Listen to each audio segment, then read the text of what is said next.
চাকরি প্রত্যাশী আমার ভাই ও বোনেরা, আশা করি আপনারা সকলে ভালো আছেন। আমিও ভালো আছি। কৃষি মন্ত্রণালয় 4 নভেম্বর 2025 যে একটা নিয়োগ বিজ্ঞপ্তি প্রকাশ করেছিল রাজস্ব খাতভুক্ত অফিস সহায়ক পদ, এখানে কিন্তু 8টি শূন্যপদ ছিল।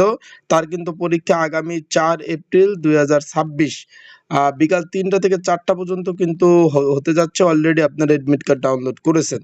এখন এই পদে যারা পরীক্ষার্থী রয়েছেন, পরীক্ষাটা অনেকে জিজ্ঞেস করছেন লিখিত হবে না এমসিকিউ হবে। পরীক্ষাটা ভাই লিখিত পরীক্ষা অনুষ্ঠিত হবে, তাই লিখিত পরীক্ষার প্রিপারেশন প্রস্তুতিমূলক সাজেশন রয়েছে। যদি আপনাদের কারো প্রয়োজন হয়, এই যে স্ক্রিনের উপর হোয়াটসঅ্যাপ নাম্বার রয়েছে, এই নাম্বারে মেসেজ করতে পারেন, যোগাযোগ করতে পারেন। যোগাযোগ করে আপনারা কিন্তু সাজেশনগুলো নিয়ে পড়তে পারবেন যাদের প্রয়োজন আছে।